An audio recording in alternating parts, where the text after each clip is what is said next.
Welcome, Kalimera.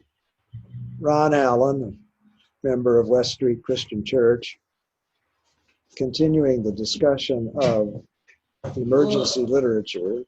This is part 17, the Gospel of Mark. Good Lord. Yeah, that's too much. What? No, just keep reading. Taking emergency literature, the Gospel of Mark, taking what Mark did with the story of Jesus to tell that story with a special application to people in a situation of chaos and crisis, a situation very much like the one in which we find ourselves. Week by week, or night by night, we've been making our way through the gospel. Tonight we come to two little passages, one of which is directly relevant to us, the second of which becomes relevant when we see it in light of its first century context. But apart from that context, it sounds like something very hard. So we encounter Jesus and the disciples, and John, one of the disciples, said to Jesus, "We saw one casting out demons in your name, but he was not a part of our group. He was not following us." This indicates that at the time of Mark, there were other groups of followers of Jesus. There was Mark's church, and then there were other churches. And John has seen someone from another community exercising the power that Jesus had given, casting out demons, but he was not following Mark's group.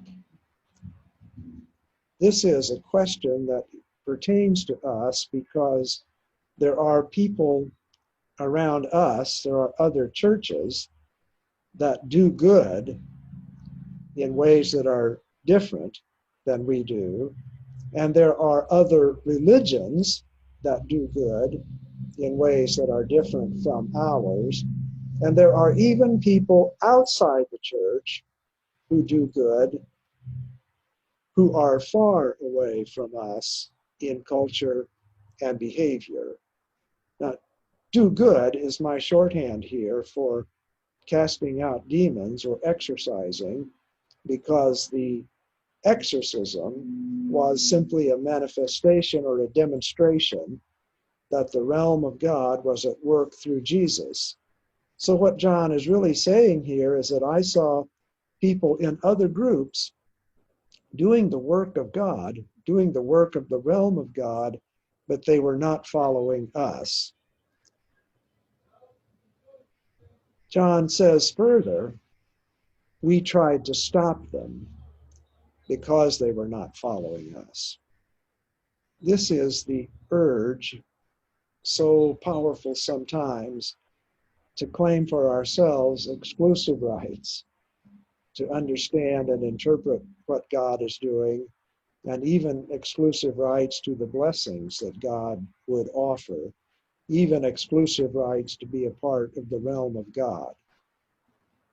Teacher, we saw others casting out demons in your name, and we tried to stop them because they were not following us.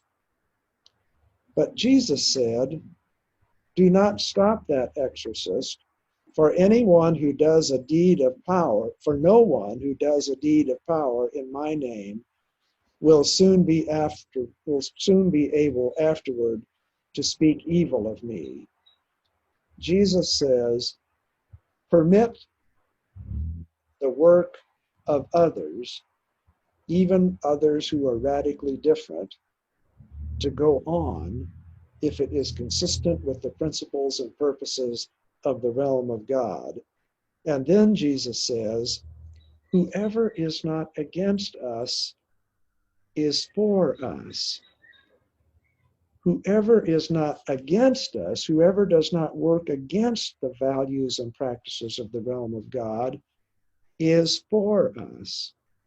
And one would assume the contrary is also true. Those who work against the principles and practices of the realm of God are not for us, and they are not for God.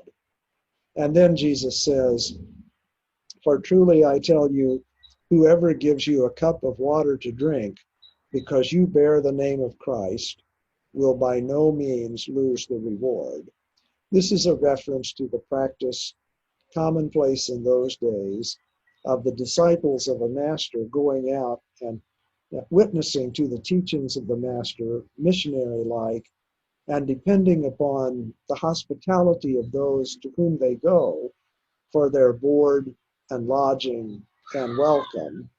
And Jesus says, anyone who does that, anyone who aligns themselves with you, will receive something of a reward, that is, something of a blessing. I think of this passage, especially right now, in the hyper partisan environment in which we are living, in which gathering up power for its own sake sometimes seems to be the end, rather than using power to serve the good of the whole community. Jesus here is saying you don't all have to be on every one of the same pages. If you can work together for the qualities of the realm of God, for a world of love, a world of justice, a world of peace, a world of abundance for all, dignity, freedom, opportunity, blessing. Anyone who is working for these things, regardless of their name, is not against us, but is for the work of the realm of God. And then we get the most stunning statements. If any of you put a stumbling block before these little ones, that's a code word for disciples, who believe in me, it would be better for you if a great millstone were hung around your neck and you were thrown into the sea. If your hand causes you to stumble, cut it off. It's better to enter life maimed than to have two hands and go to hell, to the unquenchable fire. If your foot causes you to stumble, cut it off. It is better to enter life lame than to have 2 feet and to be thrown into hell. And if your eye causes you to stumble, tear it out. It is better for you to enter the realm of God with one eye than to have 2 eyes and to be thrown into hell, where the worm never dies and the fire is never quenched. This is so stunning and seems to be so counter to so many things Jesus has said, so many things Jesus has done with respect to restoring the body. But there is this important fact that signals us that these words are not to be taken literally, but are a figure of speech. Judaism has never, to my knowledge, never sanctioned maiming oneself as an act of faithfulness.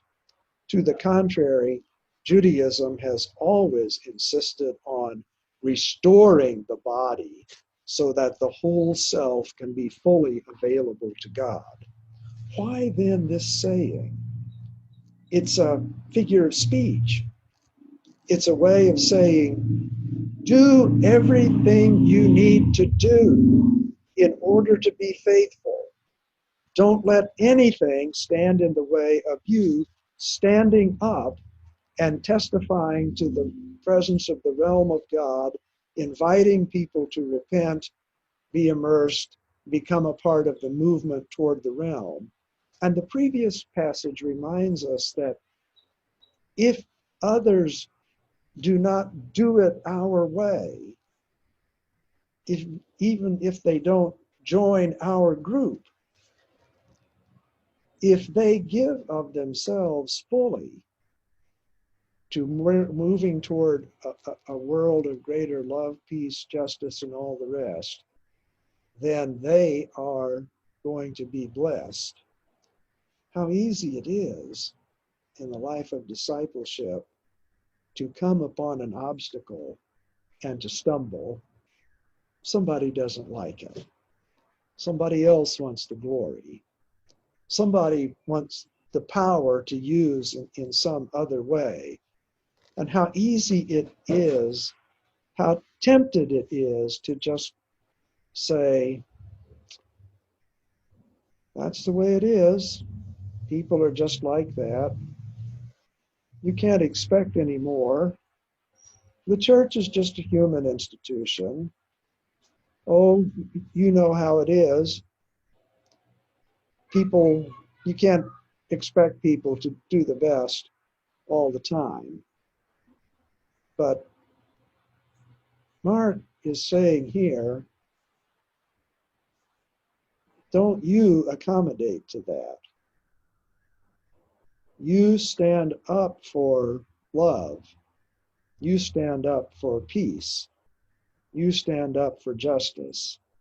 You stand up for the possibility for blessing of every person, because your act now can have eternal consequences.